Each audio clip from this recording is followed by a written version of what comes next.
What's up, everybody? Jamel Gibbs here. Welcome to another video. Listen, today I'm going to share something I think is really important for you to be able to make offers on properties. There's three things that you need to know, three numbers that you need in order to be effective in making offers in order to get deals. So I'm going to share what those three things are in this video. But before we do, I wanted to give a shout out to everybody who subscribed to this channel. The channel has been doing really well. Been getting a lot of great feedback. A lot of people just contacting me, thanking me for these videos.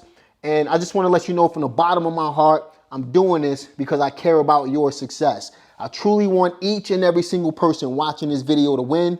You don't need a lot to win. You just need the know-how on how to win. And that's what my intentions are, to give you the know-how. But it's up to you to take the action. If you don't take action with the information that I'm providing you, guess what? You won't get anywhere. But if you do take action, you will be able to accomplish anything you want out of this business. So be sure to go through my wholesale playlist, my real estate investing playlist, my creative real estate playlist, all of my playlists. Go through all of them. All right, so let's get into this video.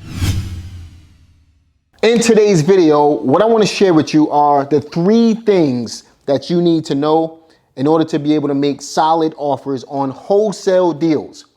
Now, if you want to do creative deals, there's some other things that you have to know, but we're going to focus on wholesaling today. The reason why you need to know these numbers is because you can't make offers without these numbers. Now, I've done videos on how to make offers using the Mayo formula and things like that, but at the end of the day, if you don't have these three things, you will not be able to make offers on property. So, number one, you need to know the ARV on the property. If you're brand new to real estate, you probably don't know what an ARV is. Basically, the ARV is the after repaired value of a property. And what exactly is the after repaired value of a property? That's the price of a home if it was in tip-top shape and what the market would actually pay for it. If houses in your local area are going for $200,000 and they're completely fixed up, they're in really good shape, then that would be your after repaired value on the property if you find a distressed property in the area. Okay, so that's what the after repaired value of a property is. It's what the going rate for a house is in tip-top shape in your local market. So that's the first thing that you need to know. Now, how do you find the after repaired value of a property? There's a couple of different ways to do it. A couple of different softwares out there that provide you with comps. But at the end of the day, you're going to need comparable sales. An easy way to do it, it works for me. A lot of people don't agree with this method, but it works for me and it works across the board for my students as well. And we use Zillow. Now, we're not using Zillow to find the Zestimate of the property. We are using Zillow to find recent property sales. So let me repeat that. We're not looking for the Zestimate on a property, but we are looking for recent property sales. So if you go to Zillow and you type in a property address, if you find a lead and you type that property address into the search bar on Zillow, somewhere on the right-hand column, about halfway down the page, you're gonna find sold activity in a particular column.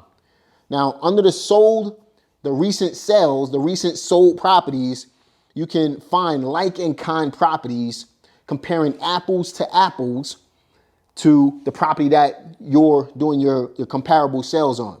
So for example, if you have a property that's 3 bedrooms with 2 baths and it's 1,500 square feet, then you're looking for like and kind properties comparing apples to apples again. So you're gonna look under the sold column. You're gonna look for 3 bedrooms, 2 baths around 1,500 square feet within a 200 square foot radius. Everything between 1,300 and 1,700 square feet. Okay, and you're simply going to pull all of those properties within a half-mile radius. If you're in a city area, you're gonna pull it within a quarter of a mile radius or a 1/10 of a mile radius based on property sales in the area. And then once you find 3 solid properties, you're going to add those numbers up and multiply it by 3. and it's going to give you an average of what the property is worth. So that's how you find your after repaired value on a property. Tip number 2, after you know the after repaired value, you have to figure out what the repair cost is on a property. You cannot make an offer unless you know how much work a property needs. Again, you're focusing on financially distressed or physically distressed properties. Financially distressed properties are going to lend itself to more creative real estate investing strategies. Physically distressed properties will lend itself to wholesale deals. So what you're looking to do is find out how much work a property needs. Now, I've done a video previously on how to estimate repairs virtually. And just to give you a brief understanding of what that video was about, I'll link it up at the top again. That's why I pointed up there in the first place. In order to give you a brief understanding of how to understand how much work a property actually needs, let's just use that 1,500 square foot property as an example again. If a homeowner contacts me and says that a property is about 1,500 square feet and it needs repair, what I like to do is have the homeowner rate the property from a 1 to a 5. 1 being the worst, 5 being the best. In the best condition, it's market ready. It's going to yield what the after repaired value of a property is or close to it. 1 meaning the property needs a complete gut job. It needs a complete gut job at that point. All right. So typically what I like to do is if a property is a 1 or a 2, I'm multiplying that number between 20 and 25, sometimes even $30 per square foot for repair. So that means that there's extensive rehab that needs to be done on that property.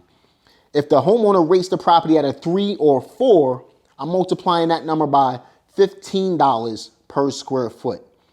Okay. And that means that the roof is in decent shape. The mechanics are in decent shape, but the house needs a pretty good amount of work as far as cosmetic work. And then if it's a 5+, the property needs a light amount of work, maybe a paint job, maybe some carpet, things like that. It needs a cleanup job. Okay. So what I'm going to do again is take the square footage of the property and I'm going to multiply that number by whatever the amount is that the seller tells me. I'm basing that number off of a 1 to a 5, 1 being the worst, 5 being the best. And if the property needs, let's say, for example, if it's a 3, I know that I'm going to multiply the 1,500 square foot by $15 per square foot. And that's going to provide me with the amount, an estimated number, a guesstimate of what the property is going to need in repair. So, hey, Rondell, what's 15 times 15? 225. So in that case, we're probably looking between $20,000 and $25,000 in work. Okay. And you know, if it's 1,500 square feet, $25,000 in work. If it's a $200,000 house, you know, chances are, you know, I'm going to be taking that repair estimate off of that number. So I know at this point, I know the after repaired value, and I also know how much work the property needs. Tip number 3, understanding your cash buyer comps in the area. Basically what that means is you want to get a clear understanding of what cash buyers are paying for properties in that area. So for example, if you see that a cash buyers are only paying between $110,000 and $115,000 in that area for a $200,000 house, you know that $110,000 to $115,000 is going to be your ceiling price. I would stick to the lower number personally. Okay. And that's all based on how much work the property needs as well. So how do you find cash buyer comps? You can use software like PropStream, which now I'll provide a link for you in the description box below. You can use Zillow again to see what recent property sales were. You can use software like ListSource for free. Maybe I'll create a video. If you guys want to see me do a video on how you can find cash sales or the amount of cash buyer activity in the local market using services like ListSource, and you can do it for free, let me know in the comment section and I'll be sure to create a video on that for you. Use recent cash sales to understand what your top price needs to be. Because if you see that for a $200,000 house, cash buyers are paying $115,000, then you know anything below $115,000, chances are you're going to be able to make a profit. So if you get a property for 100 grand, chances are you can sell it for the $115,000. You just made yourself a $15,000 profit. So those are the three things that you really want to have a clear understanding of. Once you have these numbers in place, you'll be able to go out and make your offer on a property knowing that you're going to be able to make a profit. Like this video, subscribe to my channel if you're not subscribed. And if you haven't already, click the notification bell. It's somewhere right here.